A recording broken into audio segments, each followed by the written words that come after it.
Yeah. It's like middle of the month, you never know what's gonna happen. Well, he has a lot of resources in my office. I swear it was turned on. Makes it good head on the shoulders. Already tonight, I'm afraid to touch mine. Yeah. So anyway, he would buy like old oil from restaurants. Up to smell like French fries the whole time. You gotta be careful though. I'm hungry, so I don't You want need to rice. look at the ratio you're doing. All right, 6 We're o'clock, ready so. that day. Good evening. We would like to welcome everybody to the Holbrook City Council meeting for December 10th, 2025 at 6 p.m. For our roll call, we have everybody's in attendance except for Councilwoman Pacheco, who is excused. We'll go ahead and start with the Pledge of Allegiance led by Councilman Black, followed by an invocation by Gloria Montoya. Please rise for the flag.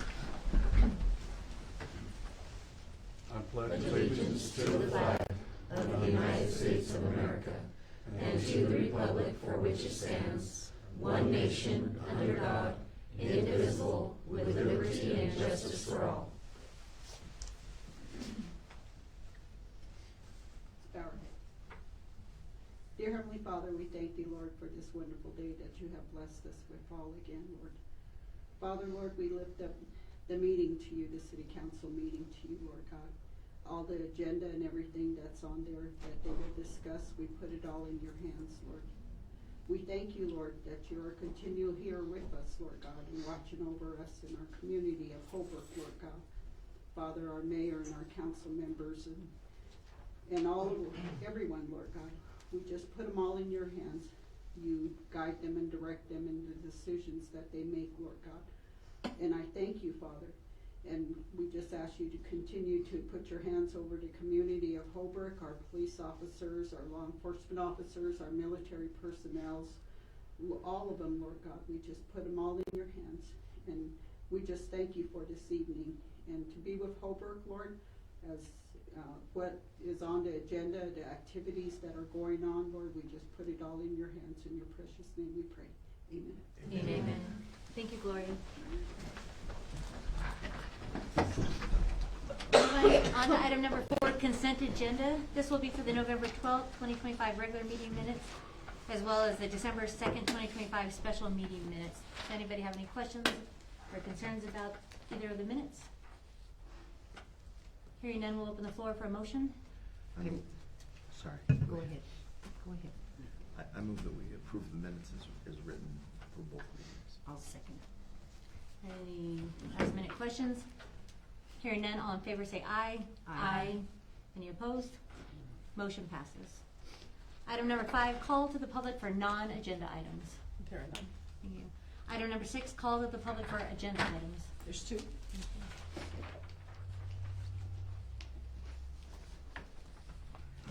Thank you very much.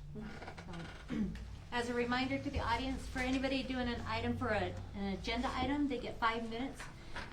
When I call your name, we'd ask that you come to the podium and speak into the microphone clearly. If you would, we'd appreciate if you'd say your name, and then you'll have 5 minutes.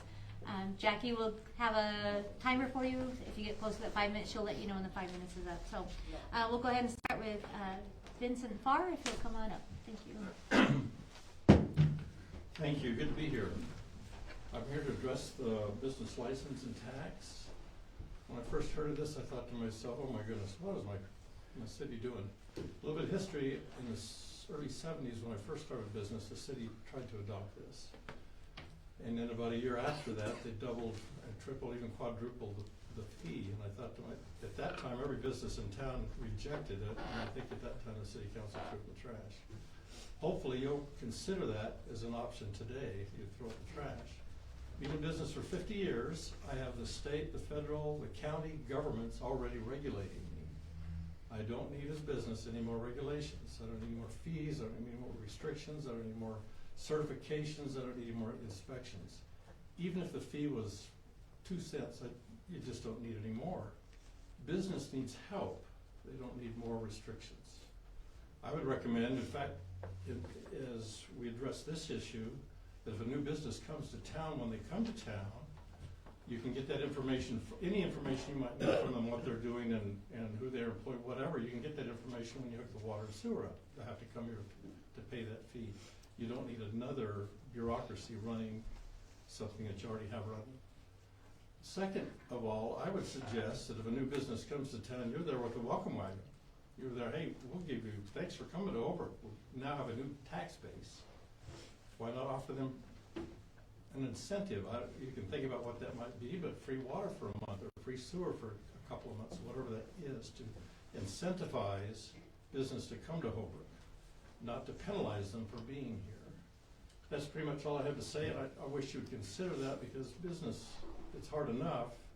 We don't need any more fees, licenses, taxes, restrictions, inspections, anything like that. You need incentives to help business grow. As business grows and comes here, you get a better tax base instead of trying to put restrictions up that would cause them not to want to be here. Thank you. Great, thank you very much, appreciate it. All right, next we'll have Esmeralda Aguilera, if you'll come on Do I up. have 2 more minutes? No, I'm just kidding. You did it. Too late. So I kind of roughed draft a few questions that I had. So I completely agree with you. I couldn't say it any Say amen, everybody. But, Amen. the local business, first of all, how was this proposed and how were we contacted? Did anybody, because I never received anything. If anything, I had a few people come to me and tell me about it, so maybe I missed a few things along the way. But I'm here now, and I'm not happy about you guys trying to do that, because we already have a lot of business license that we pay. I already have a cosmetology license that I have to renew. I have a salon license. I have State Board of Arizona license. I have a TPT license. I now have a backflow, and the fees just keep adding up. We're a small business. I have girls that do booth rental or commission. Is that also going to be applied to each individual person that carries the license? Or is it just the business license, so just like the sole purpose of the business owner?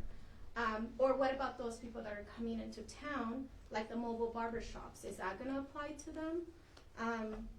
And then also, I'm not sure what the problem the town is trying to solve by adding the local business permit, if there is a problem, and what's the goal of the revenue?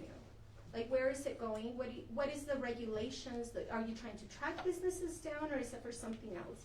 Or is it solely for revenue? And where is that revenue gonna go? Also, will the annual permit fee, how will this number be decided? And will this be a yearly renewal and inspection? Or is this gonna be something that goes up every year? Is it gonna be set? How did the numbers even come up with that? Another thing is, do you guys have data showing the need for explanation of the cost benefit for adding this license?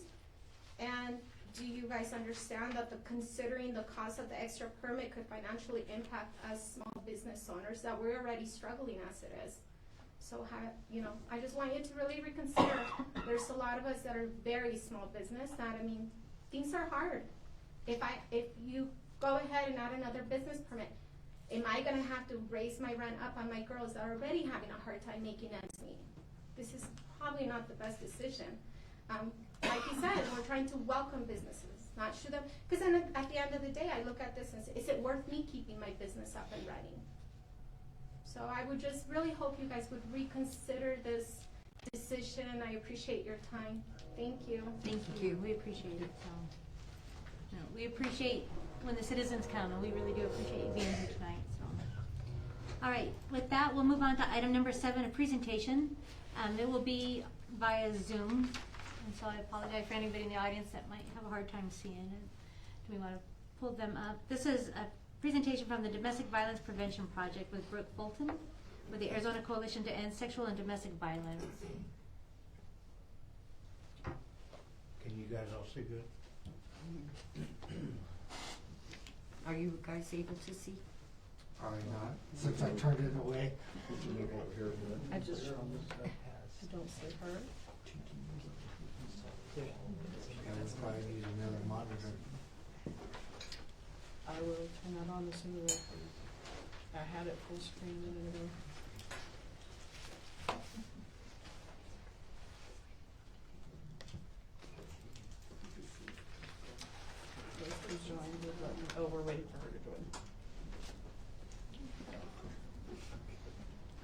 Well, do we, well, how about this? Let's postpone for a minute, we'll move on to the public hearing for a moment, and then while you get her on. Roxy's gonna come hold of All right, thanks, Roxy. Roxy, are you okay with me moving on for a minute?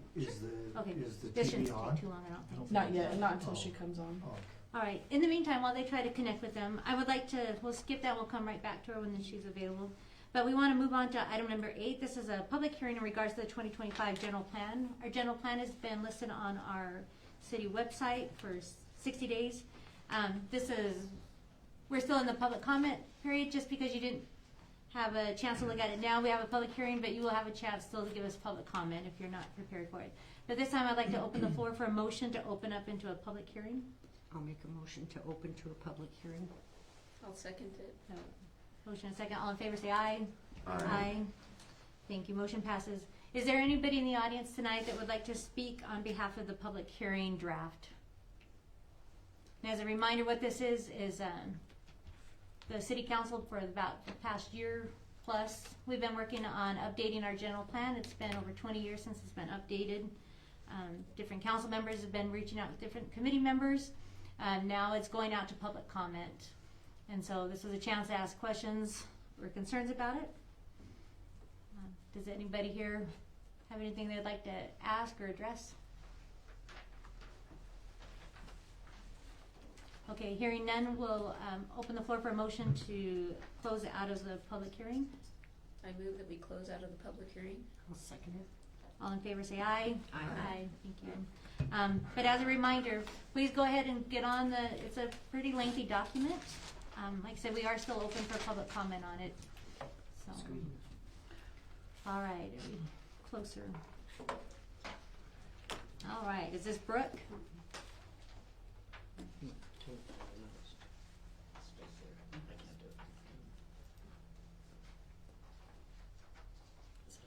It is all the way up. Brooke, are you able to hear me? Because I can't hear you. Is the volume up on the TV itself? Yep, it is. Let me get blasted out. We've got our audio on and our video. Check your audio settings.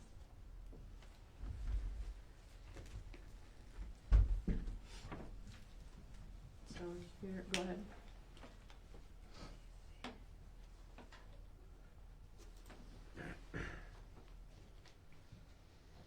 Move it on up to the TV. The TV right here. Are you able to hear us now, Brooke?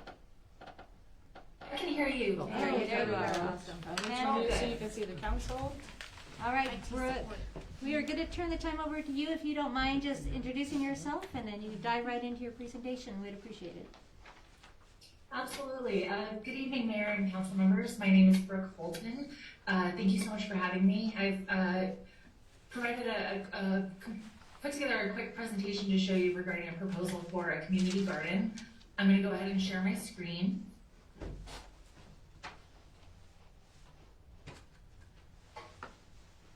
Okay, can you see my screen? Yes, we can. Wonderful. So I do want to give a little bit of a content warning. I am the Director of Sexual Violence Initiatives at the Arizona Coalition to End Sexual and Domestic Violence.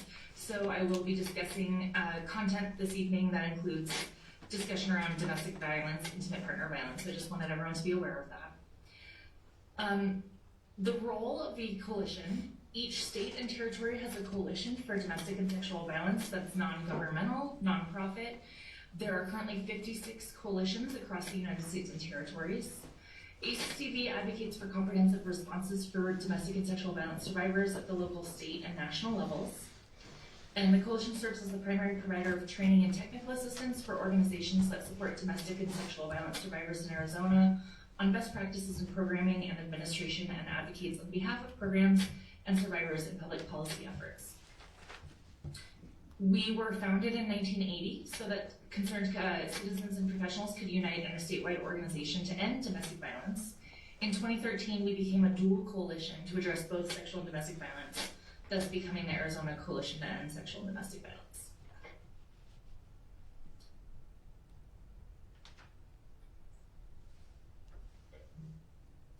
Our mission is to end sexual and domestic violence in Arizona. Our purpose is to amplify awareness of sexual and domestic violence to reduce stigma, prevent violence, and champion healing and justice. We support organizations in building and sustaining trauma-informed responses and comprehensive sexual and domestic violence services. We collaborate with survivors and community partners to end violence and oppression by shifting culture, systems, and policy. And we lead the anti-sexual and domestic violence movement in Arizona through centering and elevating the needs and voices of survivors. We serve providers of direct services to victims and survivors of sexual and domestic violence. Victims and survivors are the beneficiaries of our work, and we work closely with the Navajo County Attorney's Office, Navajo County FACs, and NACASA, who is currently transitioning services to Summit Healthcare. So the funding that I want to talk about today is provided by the CDC Delta Grant. So the CDC first launched the Delta Grant program in 2002. Delta stands for Domestic Violence Prevention, Enhancement, and Leadership Through Alliances. And the aim was to shift attention from only responding to intimate partner violence after it happens toward primary prevention, stopping IPV before it begins. Delta Ahead, so there's been many iterations of Delta over the years. Delta Ahead began in 2023 when ACCD was first funded from CDC money. So AHEAD stands for Achieving Health Equity Through Addressing Disparities. And this phase builds on previous Delta phases with a strong focus on health equity, social determinants of health, and tailored prevention for communities, including rural and indigenous populations. With CDC funding, ACCD has formed the state leadership team to address the intersection of food insecurity and intimate partner violence. In addition to the statewide work, we have a contract with Navajo County Attorney's Office to focus specifically on this intersection in Navajo County, raising awareness about resources for food and other services in Navajo County to folks both on and off the reservations, and then building a community garden in Holbrook. A little bit of background. In Arizona, about 36.5% of women and 27.1% of men have experienced some form of domestic violence from an intimate partner.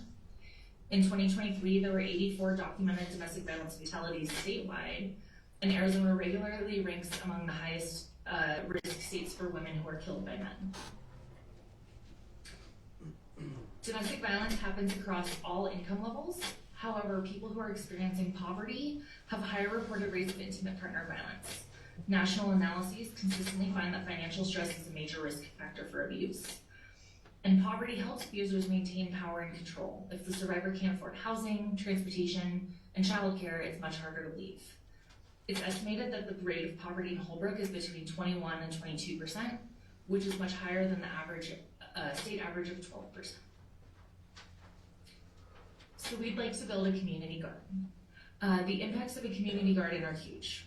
While the community garden is for everyone, it will also have a positive impact for survivors of domestic and intimate partner violence. A garden would provide reliable access to food, and that's immediate harm reduction. Survivors can access food without having to justify the need, disclose abuse, or rely on their abusers' resources. Free or low-cost produce can help stretch tight budgets, which is especially critical for survivors who are leaving or have just left abusive situations.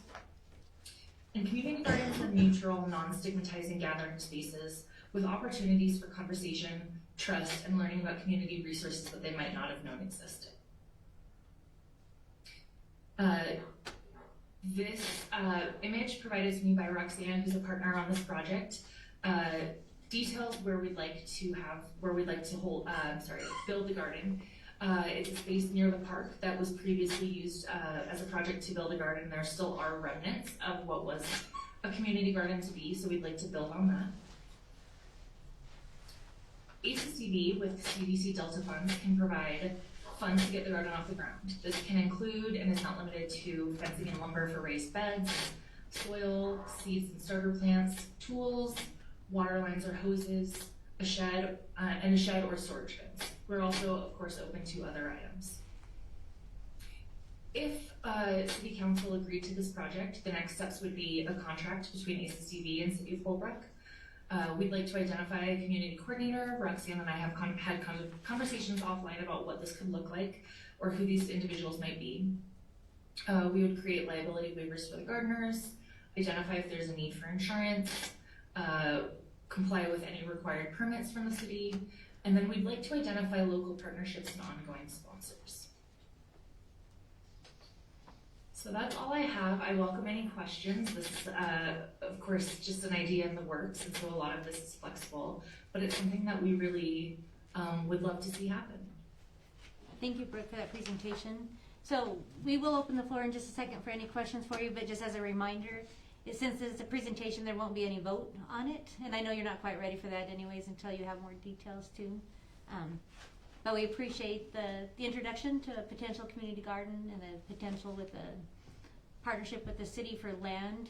And I know you'll have other questions too. Is that kind of at this point the only thing assistance you're looking for from the city? Or that's still been developed? So, okay, thank you. So, all right, any questions from council or comments? So the area is the University of Arizona site, right? Right Right by the library? In between. by the library. Yes. Okay.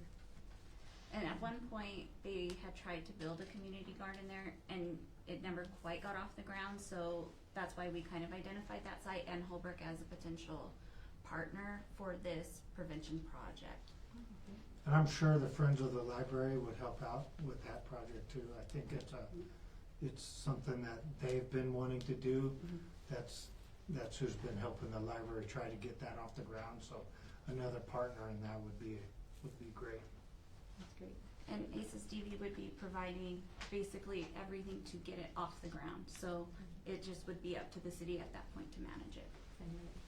So we'll look forward to a proposal that we can vote on eventually too. So, but I know you're probably just trying to get a feel for how the council feels at this point. So, any other comments or questions for now? All right, Brooke, thank you so much for being here with us tonight. We appreciate the good work that you guys are doing. So, thank you. Thank you so much for your time. I appreciate it. Have a wonderful evening. You too. Thank you. Yeah, Brooke, contact me. We'll get something going. That sounds great. Thank you so much. All right, thank you. So, Bye. all right, bye. Thanks. All right, moving on to item number 9, old business. This is ordinance number 25-06. This is the business license, the second reading, amending the Code of Holbrook Chapter 2. I will not read the full paragraph again at this point. Let me just for a quick clarification from the background and discussion, it said the City of Holbrook currently lacks a standardized process for licensing businesses operating within city limits. Establishing a business license requirement will help the city track active businesses, improve communication, support economic development efforts, and ensure compliance with zoning and safety regulations.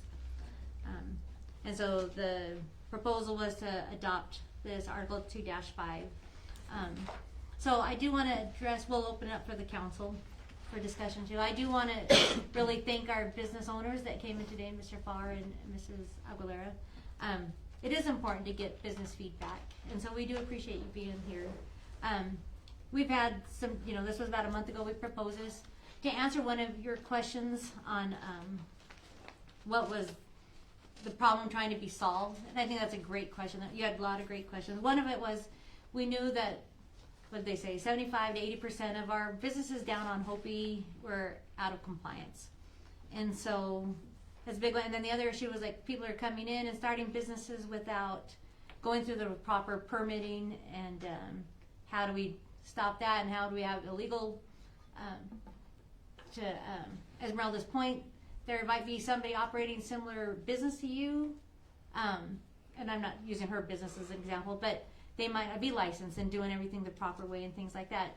So I think the problem to be solved was like, okay, how do we mitigate these challenges that we were finding with code enforcement and people not being properly licensed and things like that. So this is where it came from. Now, that being said, is this the right solution? And I want to address it too. I'm a business owner as well, and starting a new business right there on Hopi as well. And so for me it was important. So I was invested too, saying, yes, I see the need. But the more we delve into it, the more I realize this is not the right license. It's not. I think if this is the problem to be solved, what are our other options to solve that problem? And so I've chatted with quite a few different people on, you know, what are some potential solutions. Maybe one of the solutions is like, we didn't want to start mixing licensing with code enforcement. I think that's what we were trying to do on this one, which was the wrong approach. And so, so I am, you know, after really looking through it, there's some flaws, I believe, with it. I would still like to see a business registry. And to Mr. Farr's point, when they're coming in, I think we need to make sure people are still zoned right.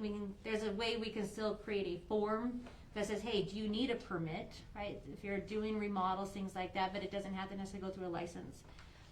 And I appreciate your point too. It's like, as a council, we're like, wait, we don't even have to charge for this. But to your point, who says the next council won't say there's going to be a charge to it and take the intent of the original council and they change it? So, it's my intention tonight to not vote for this. There's a couple options depending on, I know we had some discussion before and some concern from council members too, so we'll open that up, but just so you know, I am fully in support of just letting this ordinance go away. So anyways, with that, we'll open the floor for any comment. So I saw Councilman Black's hand first, then Vice Mayor Nelson, and then Roxy. Go ahead, Councilman Black. Yeah, I've been against this from the time it was proposed, so anything to do with raising taxes or having us try to regulate something out there that really doesn't need to be regulated, I just think it's a waste of time. And I think our businesses do suffer because of that, so I've been against this from the get-go. That's all I got to say. Thank you. Vice Mayor Nelson? So I agree with Mr. Farr that that everybody has to have water and sewer and garbage, and we could expand that form so that we could get that information as we sign them up for those city services, because nobody's going to come in and not have those water, sewer, and garbage services. And so I think we could expand the form where people sign up for those, and that way we could establish a registry without having a license, without threatening our small businesses. All right, thank you.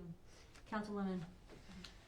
So, I agree with you. I'm so glad that people came in to speak to the council. I'm not a business owner. I don't really have a personal appreciation for the impact that something like this might cause without having business owners here to educate us on, or educate me in particular on that. I don't really know. I think that the goal isn't to punitively punish businesses that are doing a good job, and maybe that's what this does, and that's not what we're intending to do. We're trying to get a handle on these businesses out there that are not doing the things that they shouldn't be doing, and maybe a business license isn't the way to do that. I look at these types of things, I look at data a lot because I run a program that has a lot of grant funding tied to it, and if we're going to look for rural communities like Holbrook that don't have a strong revenue base, and we're going to look for alternative sources of funding, we have to be able to understand what is actually going on and kind of get a handle on that. So I just want to say I believe that that's the intention of the council and the city, is to see how we can come up with some way to understand what businesses exist here and then support the businesses that are here. And I agree, I don't know that the license is the way to do that necessarily, but I do think that that's something that we have to prioritize, because we can't just have slumlord businesses opening up on Hopi Boulevard and then us not have any legal authority to hold them accountable in any way. So I guess the big question for the city and for the council is what is that? What does that look like? And so I think that's something we have to look further into. Well said. Thank you. Any other comments or? No, I agree with what everybody's saying. I do like Vince's idea about giving someone a month free of water, and I think maybe businesses that have been in business here for 15 or 20 years should get 2 months of free water. Anyway, but yeah, I do think maybe a registry would be good. But anyhow, yeah. I agree as well. And I do think that was our problem, is there's some businesses that we don't even know are doing business, and so you know, they're not going through the processes like you're going through or Mr. Farr's going through and that type of thing. So we need to try to get a handle on those things. And so, I mean, I'm sure we can do it. We just need to figure out a way to get that information. So with that, there's a couple of options. We'll open the floor for a motion. Before you do that, can you read the by heading Oh, first? yes, I can, thank you. All right, so, we will just read it by heading. Ordinance number 25-06, an ordinance of the Council of the City of Holbrook, Arizona, amending the Code of Holbrook, Arizona, Chapter 2, Business and Tax Regulations by adding a new Article 2-5, Business License Required, Application Fees, declaring the City of Holbrook City Code amendments to Chapter 2, Business and Tax Regulations, Article 2-5, Business License Required, Application Fees, December 10th, 2025, a public record, adopting the City of Holbrook City Code amendments to the Chapter 2, Business and Tax Regulations, Article 2-5, Business License Required, Application Fees, December 10th, 2025, by reference, providing for severability, providing for penalties, and establishing effective date. And I know that meant nothing to anybody because it seems very redundant. So, but it's just for the headings for each of the ordinances, why that's there. So, Can I say one more thing? yes, ma'am. And I know when we started this, we did talk about a fee, a business license fee. And then we discussed it more and said, we just won't charge a fee. We won't charge businesses a fee, but we would still like to have the registry, you know, just so we could get everybody on track. But we did discuss a fee, and then we also discussed not charging a fee as well. But then, like we said, that won't stop the next council from Yeah. saying, hey, we Right. got this. Go ahead. And the same thing is, I think whatever we make, we're kind of like making a scaffolding of something that can be misused. And then it gets out of hand. So we appreciate it. And I do appreciate the council's realizing there's some issues. We keep saying downtown revitalization is one of our top priorities, and we all understand the best way to attract new businesses is gonna be to clean up some of the dilapidated buildings and things like that. So, you know, well-intentioned, thinking, okay, maybe this is the right step, and that's why we love having 2 readings and with some time in between it to be able to ask the questions, for word to get out to the public and the businesses or whoever, to make sure they get a chance to review it as well. So we appreciate everybody coming out and getting involved. We do that. So to the motion, what we can do is I can open the floor for a motion. If nobody makes a motion at all, it just goes away, dies. Somebody can make a motion to pass it. Somebody can make a motion to just not approve it. But it might be just as easy if there is no motion made at all. So with that, I will open the floor for a motion. I move to not approve this. I second it. All right, any further discussion? So with that, we will go to a roll call vote because it is an ordinance. So you were voting ayes to not approve. I know it'll sound a little if it's an confusing to aye, clarify. You're but- saying you don't want it. Correct, so it's a little confusing, but just to clarify, so. Councilmember Black, Aye. Councilmember Pack, Aye. Councilmember Ferguson, Aye. Councilmember Tafoya, Aye. Vice Mayor Nilsson, Aye. and Mayor Smith. Aye, thank you. With that, I would like to see if we can have a consensus that we ask city staff to look into, like you said, modifying the form to be able to start addressing some of those same issues that we were concerned about when they come in for that water bill and things like that, that we can ask, do you need a permit and things like that. Can we just get a quick motion on a consensus, so it's not a vote on this ordinance, but all in favor to ask staff to go ahead and modify that form to clarify some of those issues. So do it, we need. So I'll just say, all in favor for a consensus, say aye. Aye. Any opposed? Consensus passes. So staff, if you can modify that, and hopefully that'll start cleaning up some of it. And these are steps forward, which I appreciate, to getting those problem solved. We know there's problems, and it's gonna take a minute or two to figure out what's gonna be the best solution. So I do appreciate the great conversation with everybody, and again, thank you to our community for coming out, so. Can we say hallelujah? Say that? Hallelujah. So, I can't say that. I apologize. all right, with that, would like to move on to Item number B, ordinance 25-09, the RRC-1, this is the second reading, amending the city code, chapter 6, planning and zoning. I'll go ahead and read it by header. And well, let me give you the background and discussion on that too. The Planning and Zoning Commission is actively working to modernize zoning codes and land uses to better serve our community. This proposed ordinance introduces important updates to chapter 6-1-16, the RRC-1 Railroad District Commercial Zone. These changes are designed to unlock new opportunities for growth, attract investment, and foster vibrant activity with the railroad district, creating a stronger, more dynamic future for our town. And so I'm going to go ahead and just read the ordinance by heading right now.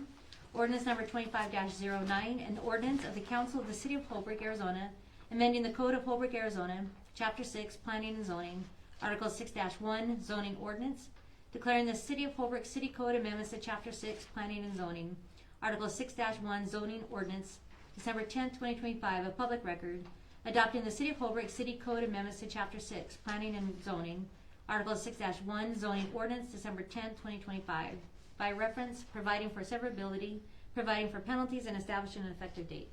And this is why we're thankful to have the background discussion, because the header doesn't really show us much unless you go read through the ordinance of adopting these.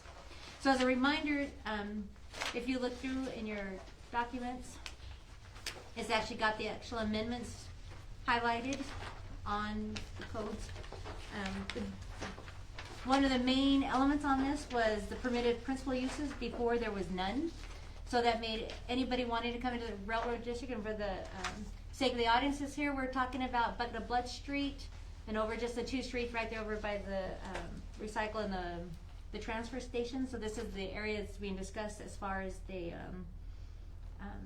railroad district that the Planning and Zoning Committee is proposing to the council. So the Planning and Zoning Committee, they've gone through this. This was their recommendations that they're bringing to the council. So one of the big issues I'll read through on B is permitted principal uses went from none to adding up to 16 potential businesses. In other words, if you're one of these businesses, you can come in without having to come to the Planning and Zoning Commission to get a conditional use permit. That includes things like an art gallery and studio, antique stores, apparel and clothing stores, bakery or delicatessen, barbershop, bicycle rental, shop, books, newspaper or magazine store, club or members lodge, floor shop, government uses, health club or gymnasium, ice cream parlor or coffee shop, jewelry or gift shop, office or professional services, restaurant or cafe, sell and retail sales. If you saw, a lot of those were in conditional uses before that they've moved over to these are permitted. So hopefully that'll help. Like we said, we do want to be business friendly. So if they have to go through a process, this would help any of those businesses that under those categories would be able to, as long as they were doing everything by code, they would be allowed to go into that area. Conditional uses, they have scratched out, like I said, a lot of the other ones and moved them over, but they've added low impact medical, outpatient, and counseling services. So again, conditional use, if they want one of these businesses I'm about to list, they would have to come to Planning and Zoning and ask for a conditional use permit. So one would be low impact medical, outpatient, and counseling services, multifamily housing, duplexes or townhomes, hotel, motel, or bed and breakfast, churches and other places of worship, home occupation or daycare, and light industrial permitted uses pursuant to 6-1-17B. So along with some of the changes on there, there is one that I do want to strike tonight, and it's in a couple different spots. So I want to discuss that. I think it's great having these permitted uses because I do think it'll open it up.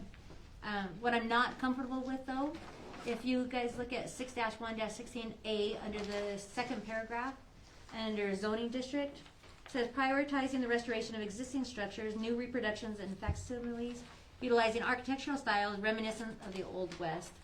This will also apply to new structures. Residential dwellings are permitted to be erected or altered in accordance with the subsection along with all roads within the district except for Bucket of Blood Street and Central Avenue.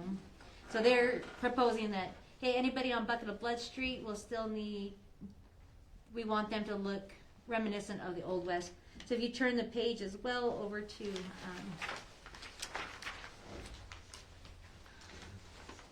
number 2, under complementary to the primary use of the property, it says 2, design standards for accessory structures. All accessory structures must be consistent with the historic downtown look of the district, and design materials and scale must reflect and reinforce the aesthetic of the area. Accessory structures are allowed only in conjunction with and for an approved principal commercial residential use. So I just want to talk about that portion for a second, and anybody will have a chance to discuss this as well as any other concerns they may have with it. My concern with the design standard is a couple different things. One, we don't have a design standard in front of us. So my idea of an Old West facade versus Vice Mayor Nelson's versus Councilman Black versus any of one of us, we could have 7 different opinions of what Old West looks like. And without a form in front of me saying, well, I think green should be like, and some cities get really defined, like you can have this shade of green, but not that shade of green. So I'm not comfortable adding something into our ordinance now without any, like I said, it's kind of building that same scaffolding again without having the documentation to If back we it go up. with the current one, with our current design, we would be dilapidated Western look. It's true. How Old West are we looking? You're right, it is Old West. So we're done, right? So, and that's why, and back to our business too, we want to be able to promote businesses, and I don't want to scare off any potential business wanting to come into that area because we do have light industrial already in that area. And maybe that doesn't fit that Old West design, but they would still be a good fit for Holbrook. But maybe that's where the land is available. So I don't want to design aesthetic, especially with one that we don't have defined. And then again, who's the one that's going to say in the end who approves that design? Does that go through P&Z? And so we have those 5 commissioners say yes. Is it council? Is it our staff? But they don't have expertise in design and things like that. So I'm uncomfortable with this section at this time on that. I like the idea of saying, hey, we want character. We don't want just metal buildings being popped up and things like that. So I like the idea of some concept there.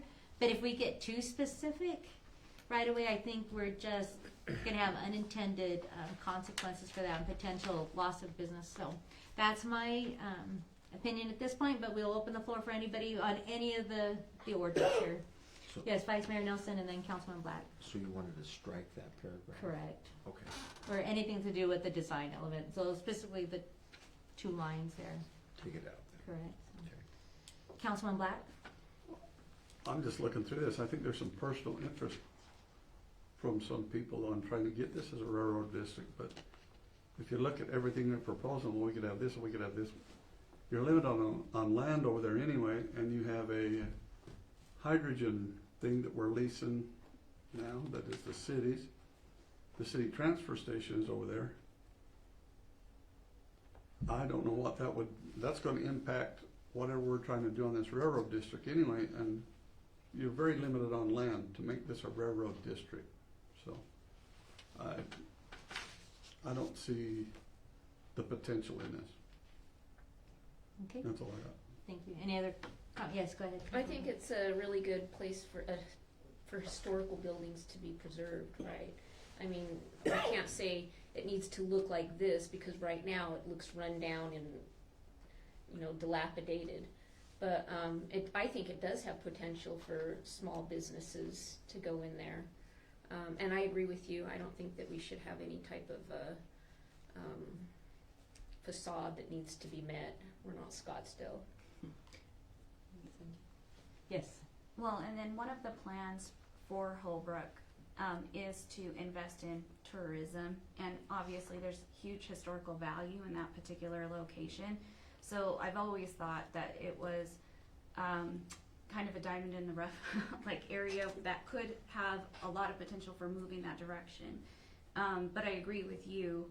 There's no need to dress it up or make it I've heard from several business owners that they really don't want to be regulated as to the color schemes that they can use, the logos they can use, the kind of look that they can use, and we're not even close to being there yet.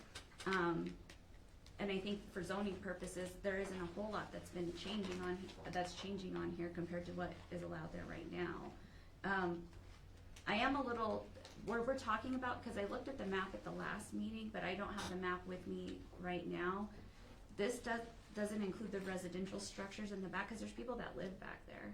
Correct. The design element would only be those on Bucket of Blood Street. So the Okay. design element would not affect the residents. But you know, But is the Bucket of Blood Street all the way down? Bucket of Blood Street is not part of this, or on the other, on the the So east Bucket side. of Blood so- is not, Is that correct? We have 2 commissioners with us today. So that doesn't include the Bucket of Blood Saloon, correct? It That's does include Bucket of Blood. It It does? Yes. it what about the includes- residents? That's those streets as well. Okay. There's a numerous 100-plus-year homes back there on those back streets. I can think of 6 offhand. People are living there, and they're in the old, like old Victorian style. Here, but let me clarify for a minute, and just to acknowledge for the citizens here, we've got Mr. Aaron Colon with us, who is the vice chair, is it not vice, is it vice chair of the Planning and Zoning Commission, and David Smith, who's also a commissioner. I think, I don't know if I'm wrong with what you're trying to ask, because it does say on here, back on section A, that second paragraph that I was referring to, right, I guess it's not really even a paragraph, it's just under the underlying portion. It says this will also apply to new structures, then period.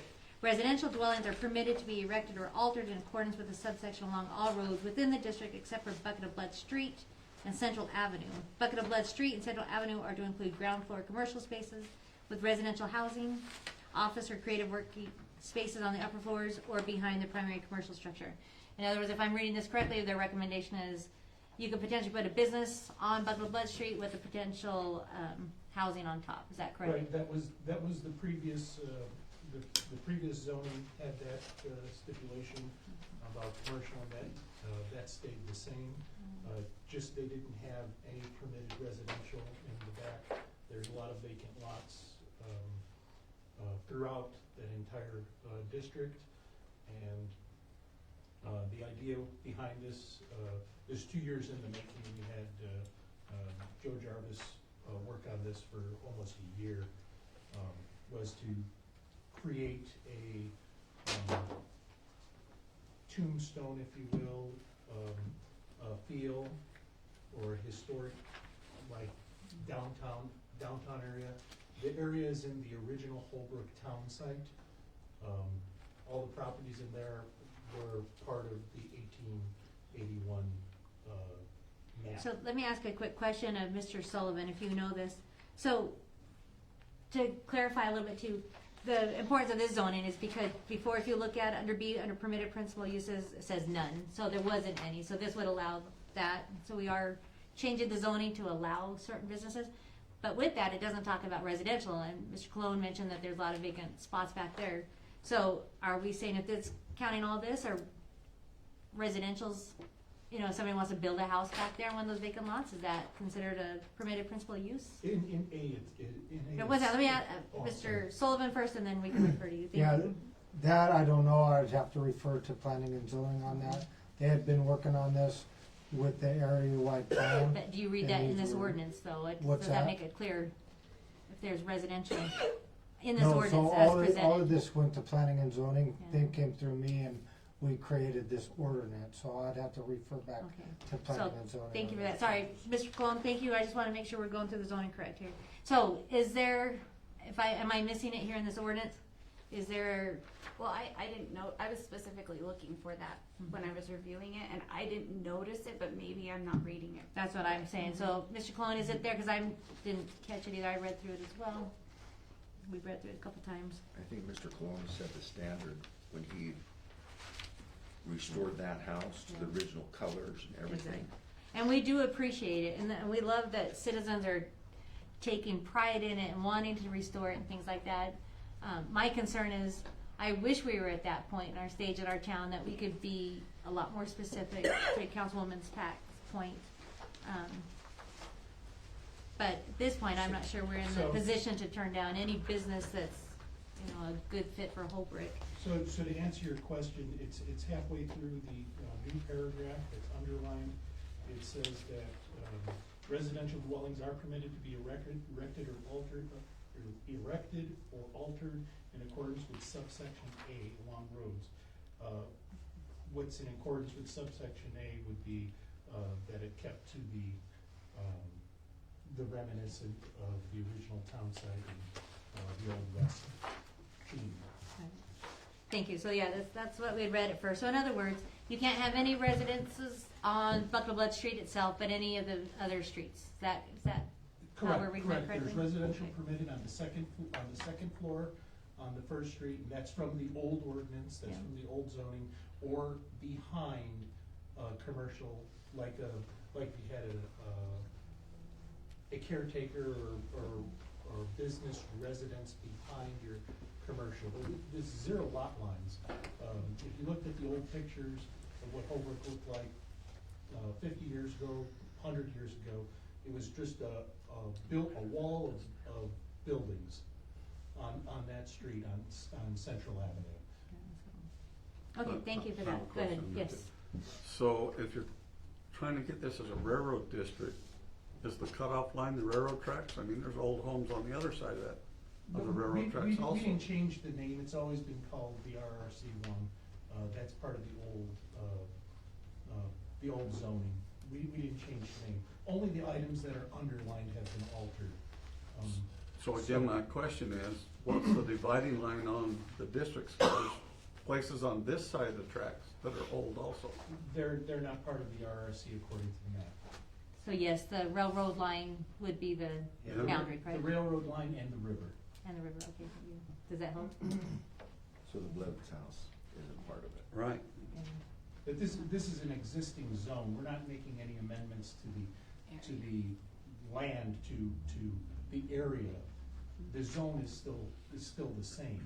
All we did was it was recommended that and a lot of this information came out of the area-wide plan recommendations, what other towns and cities have been doing. It was making it open for development. The previous zoning was so restrictive that they were controlling any development whatsoever by the mechanism of the conditional use permit. And as you know, there's very little activity back there for decades.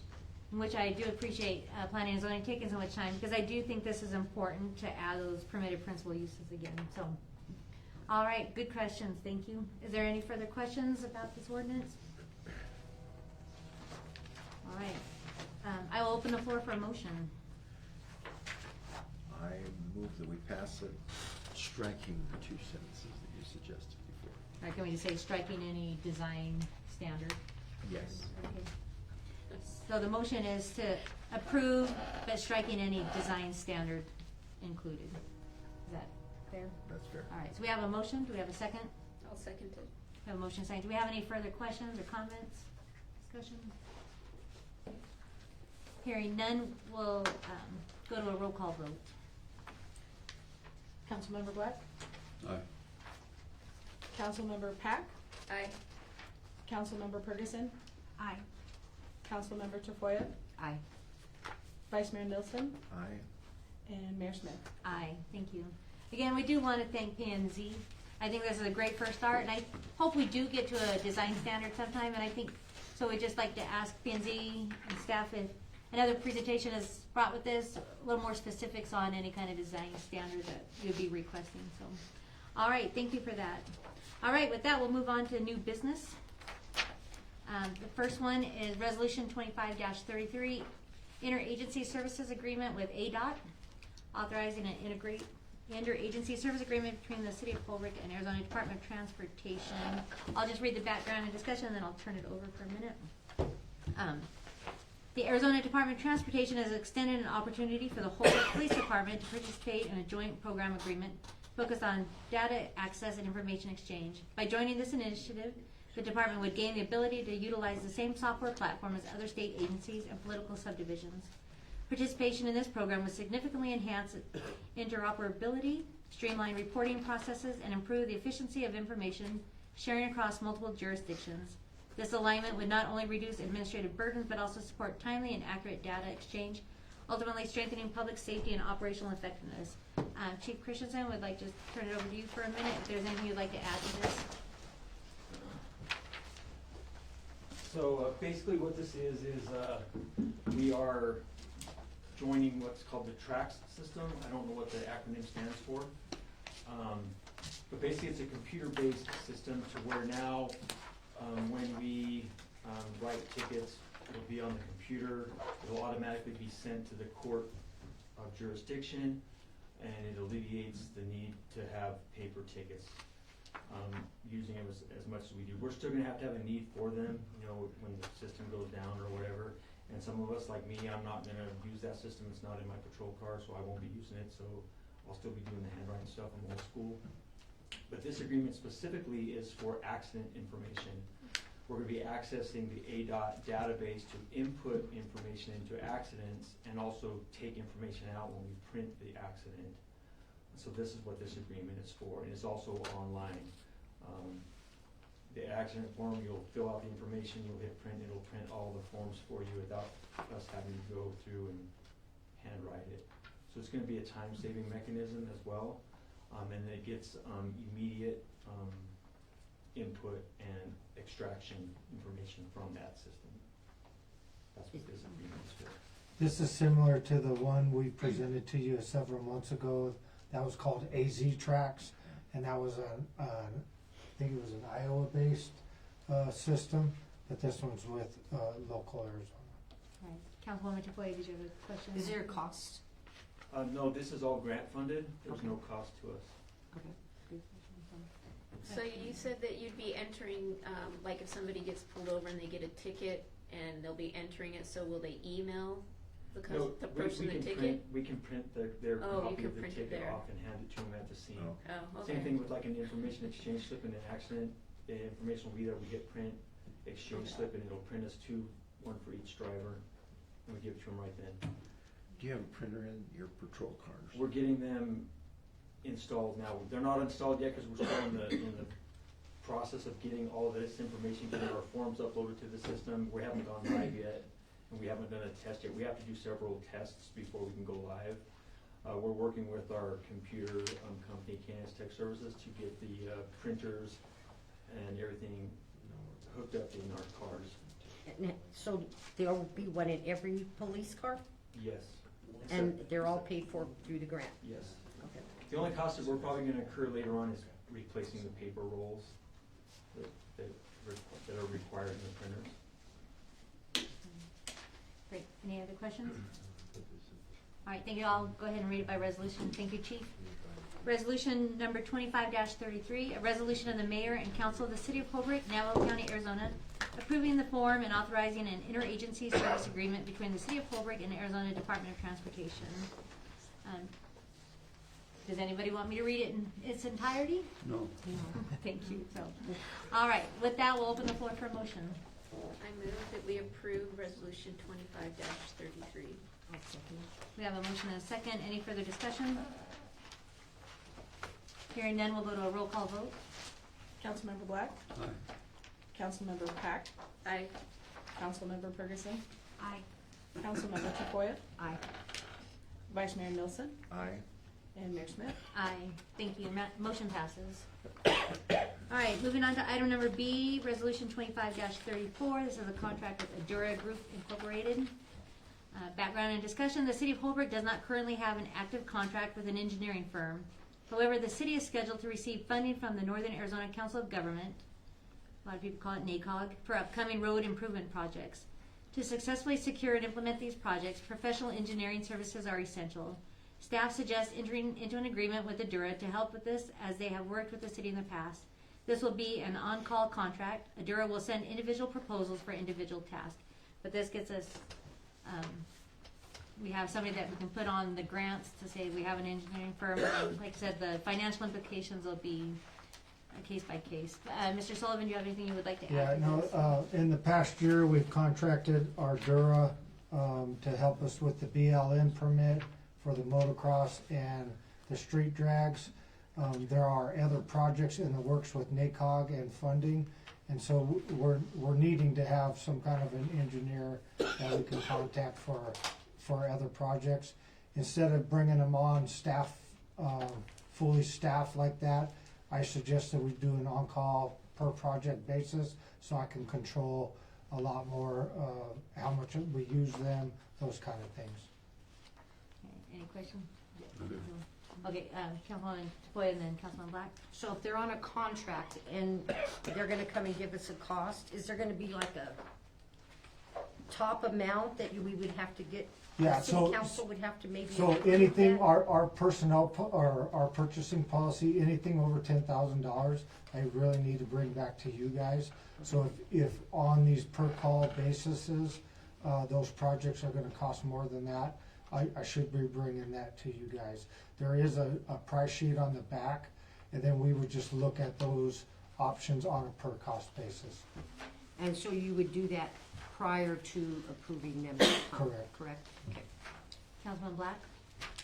Have we looked at other engineering firms? I mean, right now, we're just saying, okay, this engineering firm we wanna pick. Have we looked Yeah, at so, any other one? so we haven't, but what we've done is, we've worked with them in the past. Ardura used to be Woodson Engineering, before that was C5. So that company is the one that has done all of our sewer mapping system, our water mapping systems, a bunch of our maps in town. So they already have that kind of basic information, and they've also done a lot of our planning and zoning district maps. So anytime that we need to utilize them to update our maps, they've already got that information. So for us, it makes sense to continue with them instead of going with somebody else. Are any of these expenses reimbursed through the grant, or So- is this a city? Yeah, so right now, the reason why this got brought up to us, and I was gonna mention this later, is the city of Holbrook, we're on a cycle with NACOG for street improvements, and we are trying to get on schedule for a 2030 project and a 2035 project, I believe. And that's gonna require engineering with them. They work closely with NACOG already with that PIP system. And when I met with them last week, we were coming up with ideas and projects. So if we do need engineering during that process to get in that PIP, then Artura is already part of that process to help us get that money. So have they been like vetted through like the state procurement process? Yeah. I'm assuming Yeah, NACOG that I don't know, but I do know they're working with NACOG closely already. They are working with NACOG. Yes.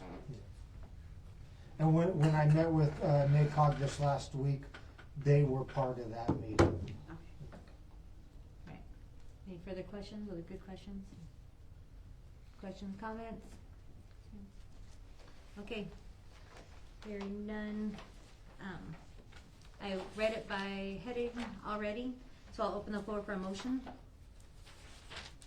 I move that we approve resolution. Kathleen? Oh, I think you just read the background. oh, thank you. You're right, thank you.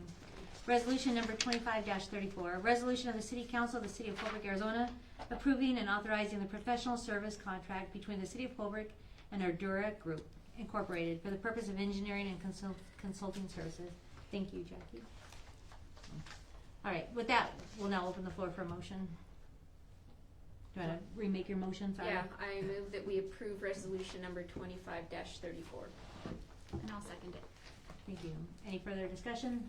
Just one more comment. I did Google them real quick. They are part of state Okay. contract. Appreciate that. All right, there's no more discussion. We'll go to a roll call vote. Councilmember Black? Aye. Councilmember Pack? Aye. Councilmember Ferguson? Aye. Councilmember Tafoya? Aye. Vice Mayor Nilsson? Aye. Mayor Smith? Aye. Motion passes. Thank you. All right, moving on to item number C. This is resolution 25-35 in regard to an MOU with the Historic Society. I'll go ahead and read the background and discussion. The City of Holbrook has long recognized the importance of tourism as a vital component of its economic development and community identity. Holbrook serves as a gateway to significant cultural and historical attractions, including the Petrified Forest National Park, Route 66 heritage sites, and Native American history. To enhance visitor engagement and promote local heritage, the city seeks to collaborate with organizations that share its commitment to preserving and showcasing historical resources. The Navajo County Historical Society plays a key role in maintaining and interpreting the region's rich history. By partnering with the society, the city can leverage its expertise, resources, and establish presence to strengthen tourism initiatives. This collaboration will allow for coordinated marketing efforts, improved visitor experiences, and the development of programs that highlight Holbrook's unique cultural and historical assets. Formalizing this partnership ensures clear roles, responsibilities, and mutual benefits, creating a framework for sustainability tourism growth that aligns with the city's long-term vision. So just to add to that background and discussion, the city of Holbrook historically has had MOUs with a lot of these different organizations, including Historical Society, the Chamber, and the fairgrounds. The last few years, for some reason, MOUs were not utilized to establish these agreements formally. And so this is why it's being brought to us today. I know Councilwoman Pacheco this was also a priority to her to make sure we formalize some of these agreements. So, sorry she's not here tonight, but it's we will hopefully be getting an MOU with each of these entities. But tonight, we have Sherry Reed, who's the director of the Historical Society, with us tonight to be able to answer any questions or concerns. And Aaron is the president. So Aaron Colon is the president of the Historical Society. So thank you. So I'll go ahead and read the resolution by heading so I don't forget later on. Resolution number 25-35, a resolution of the mayor and council of the city of Holbrook, Navajo County, Arizona, approving the form and authorizing a memorandum of understanding with Navajo County Historical Society. The financial implications is the same financial implications we've been doing the last few years. It's been allocated in our budget $54,000 a year. We have already had this allocated in our budget for this fiscal year, so we are already into this year, but it's nice that we're still getting this MOU taken care of for this year as well. Ms. Reed is here, like we said, if we have any questions or concerns for him. I want to go ahead and say I appreciate the Historical Society and all their work. They manage the courthouse, they manage all the exhibits, and I know there's a lot of work that goes into it, and there's a lot of volunteers. We do have a couple of paid staff, but a lot of it is done by volunteers, and I appreciate that they are preserving our history. Our history is important to us.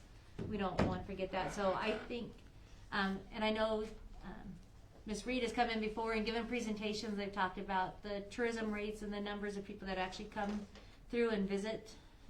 And I've been there personally many times when I've heard tourists come and ask the front desk, hey, what is there to do around Holbrook? You know, and they're great ambassadors for the city of Holbrook, keeping them in town a little longer and sharing some of the other assets to keep these tourists in town.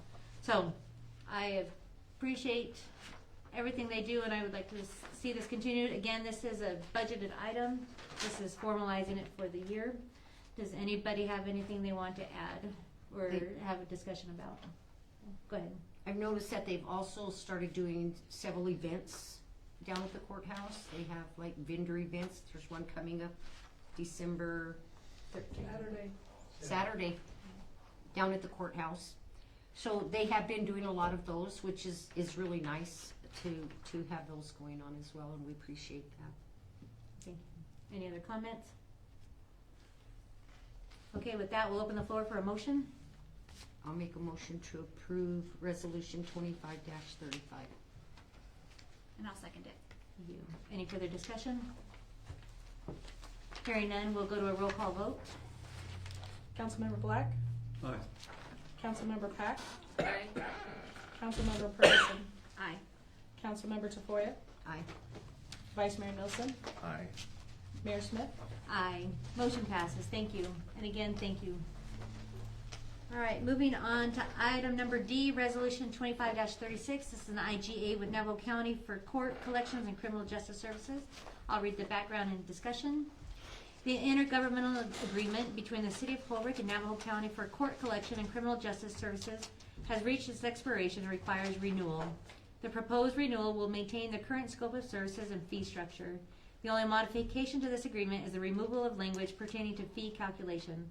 All existing service fees remain unchanged. This renewal is necessary to ensure the uninterrupted provision of these essential services while Navajo County prepares a new agreement for implementation in the upcoming year. We do have budgeted for this for $56,217. Mr. Sullivan, is there anything you'd like to add? No, this agreement is one of those, things that we just haven't updated in a while. This agreement actually expired in, 2011. The county's been working on upgrading or updating the agreement, but since we're already in the middle of the year, they agreed to keep this simple for this year, and then next year we can renegotiate the agreement. Right now, the prices stay the same, so it's already what we've budgeted for in our previous agreements. And I do, Yes. I should probably, for the sake of transparency, just say that I'm a county employee. I also work under Brad Carline for the county attorney's office. And so even though I can't say for sure because this goes in a collective pot of money, there probably is some financial implications where this money might benefit me. So I think I should recuse myself from this vote. Okay, thank you, we appreciate that. All right, any other questions or comments?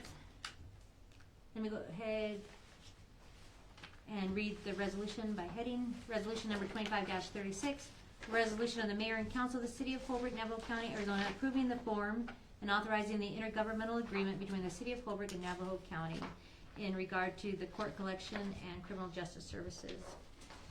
All right, with that, we'll open the floor for a motion. I make a motion to approve resolution 25-36. I'll second. Got a motion and a second. Any further discussion or questions?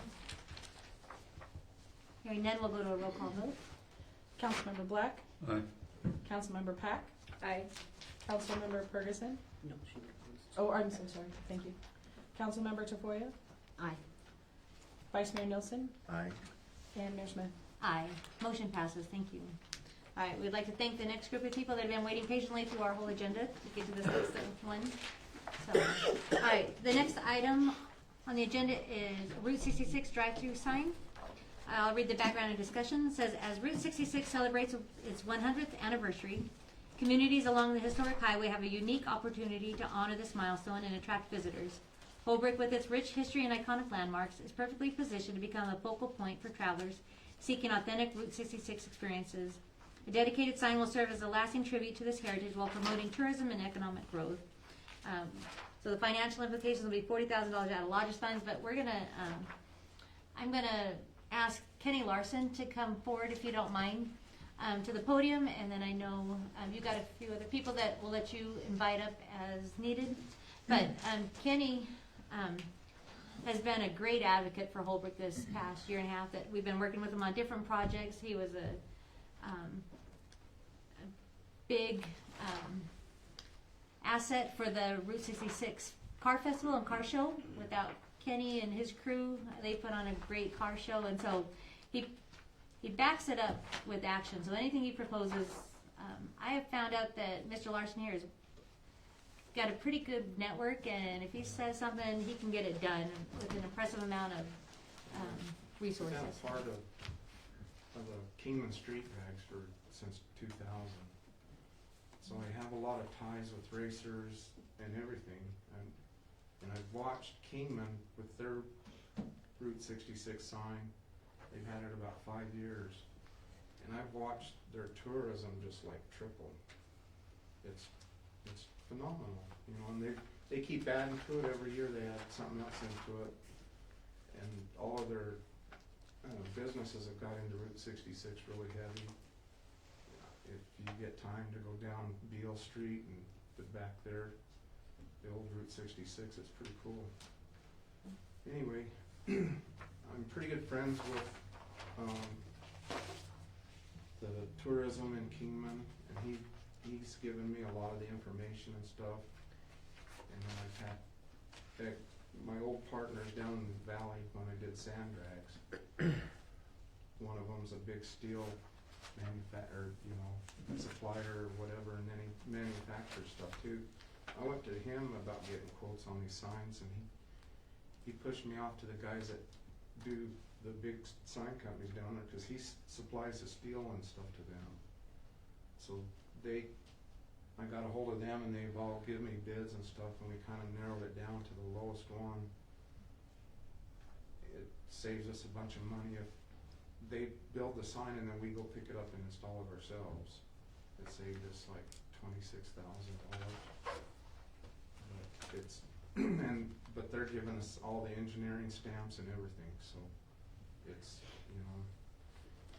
But where we're at is, if the city would commit the 42, or the 40,000, the chamber is offered to help me do raffles and stuff to raise the other 12,000 it would take.